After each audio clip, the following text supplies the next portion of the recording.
ଆମ ଭାରତବର୍ଷ ଓଡ଼ିଶାର ପୁରୀରେ ଚମତ୍କାର ଏମିତି ଏକ କାହାଣୀ ଅଛି ଯାହା ଆଜି ଯାଏଁ ବିଜ୍ଞାନ ବୁଝିବାରେ ଫେଲ୍ ମାରିଛି। ସେ ସାଇନ୍ସ ହେଉ କି ଜିଓଗ୍ରାଫି କି କେମିଷ୍ଟ୍ରି, ଦୁନିଆର ସବୁ ଗ୍ରାଉଣ୍ଡ ଅଫ୍ ବିଲିଫ୍ ଯେମିତି ସବୁ ତା ଆଗରେ ଫିକା ହୋଇଯାଇଛି।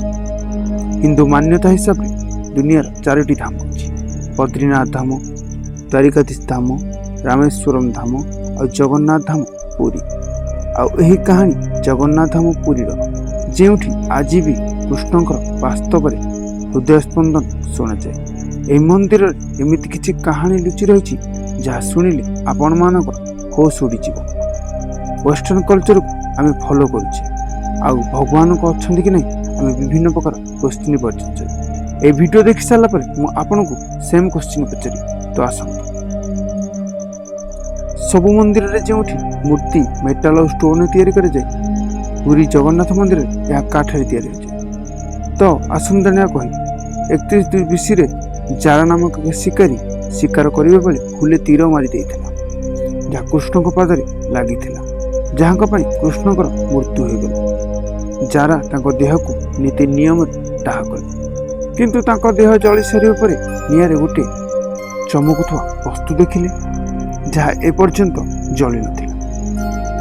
ଆଉ ସେ ତାକୁ ଉଠାଇ ବିକିବାକୁ ଗଲେ, କିନ୍ତୁ କିଣିବା ତ ଦୂରର କଥା, ତାକୁ କେହି ଧରିବାକୁ ବି ଡରିଲେ। ଆଉ ସବୁରୁ ବିଫଳ ହେଲା ପରେ ତାକୁ ଗୋଟେ କାଠରେ ବାନ୍ଧି ନଦୀରେ ଭସାଇଥିଲେ। ସେତେବେଳେ ଗୁପ୍ତ ସମୟରେ ଅବନ୍ତିକାର ରାଜା ଥିଲେ ଇନ୍ଦ୍ରଦ୍ୟୁମ୍ନ, କୃଷ୍ଣଙ୍କର ଜଣେ ବଡ଼ ଭକ୍ତ ଥିଲେ। ଆଉ ଗୋଟେ ଦିନ ସ୍ୱପ୍ନରେ କୃଷ୍ଣ ତାଙ୍କୁ କହିଲେ, ହେ ରାଜନ, ନଦୀରେ ବୁଡ଼ ଦେବା ପାଇଁ ଆଉ ଗୋଟେ କାଠରେ ମୋତେ ପାଇବେ। ସେ ସ୍ୱପ୍ନକୁ ଦେଖି ତା ପରଦିନ ସକାଳୁ ବାହାରିଗଲେ ରାଜା ନଦୀକୁ ଗାଧୋଇବା ପାଇଁ।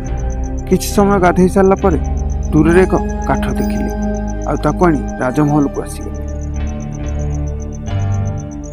ରାଜମହଲକୁ ଆସି ସାରିଲା ପରେ ସେଠାକୁ ଅନେକ ନାମୀ ଦାମୀ କାରିଗରକୁ ଡକାଇଲେ, କିନ୍ତୁ କେହି ବି ସେ କାଠ ନିର୍ମାଣ କରିପାରିଲେ ନାହିଁ। ଏମିତି ଅନେକ ଦିନ ବିତିଗଲା ପରେ ଜଣେ କାରିଗର ମହଲକୁ ଆସିଲେ ଆଉ କହିଲେ, ମୁଁ ତିଆରି କରିବି ରାଜନ, କିନ୍ତୁ ଗୋଟେ ସର୍ତ୍ତରେ। ରାଜା ସେହି କାରିଗର ସର୍ତ୍ତକୁ ପଚାରିଲେ, କାହିଁକି ନା ମୂର୍ତ୍ତି ପାଇଁ ସବୁ ତ ସର୍ତ୍ତ ମାନିବାକୁ ରାଜି ଥିଲେ। ପ୍ରଥମେ ତ ମୋତେ ମୂର୍ତ୍ତି ତିଆରି କରିବା ପାଇଁ 21 ଦିନ ଦରକାର, ଆଉ ସେହି ସମୟରେ ନା ମୋ ସହିତ କେହି କଥା ହେବେ ନା ମୋତେ କେହି ଦେଖିବେ। ରାଜା ଖୁସି ଖୁସି ଏ ସର୍ତ୍ତକୁ ମାନିନେଲେ। ମୂର୍ତ୍ତି କାମ ଆରମ୍ଭ ହେଲା। ସବୁଦିନ ମୂର୍ତ୍ତି କାମର ଶବ୍ଦ ଶୁଣାଯାଉଥିଲା, କିନ୍ତୁ ଧୀରେ ଧୀରେ ଏହା ଶୁଣାଗଲାନି। ରାଣୀ ଏହାପରେ ଭାବିଲେ କି ବିନା ଖାଇବା ପିଇବାରେ ବୁଢ଼ା ଲୋକଟି ମରିଗଲେ ଲାଗୁଛି। ଏହାପରେ ସେ ଜିଦି କଲେ ସେ ଘରର କବାଟ ଖୋଲିବା ପାଇଁ। ରାଜା ଏହାପରେ ଯେମିତି କବାଟ ଖୋଲିଛନ୍ତି, ସେଠାରେ ଦେଖିଲେ କୌଣସି ବି କାରିଗର ନାହିଁ। ସେଠାରେ ବାସ୍ ଖାଲି 3ଟି ମୂର୍ତ୍ତି ଥିଲା: ଭଗବାନ ଜଗନ୍ନାଥ, ତାଙ୍କ ଭାଇ ବଳଭଦ୍ର ଆଉ ଭଉଣୀ ସୁଭଦ୍ରା। ଆଉ ସେହି ଜଗନ୍ନାଥ ମୂର୍ତ୍ତିରେ ଚମକୁଥିବା ବସ୍ତୁକୁ ରଖାଯାଇଥିଲା, ତାହା ଥିଲା କୃଷ୍ଣଙ୍କର ହୃଦୟ।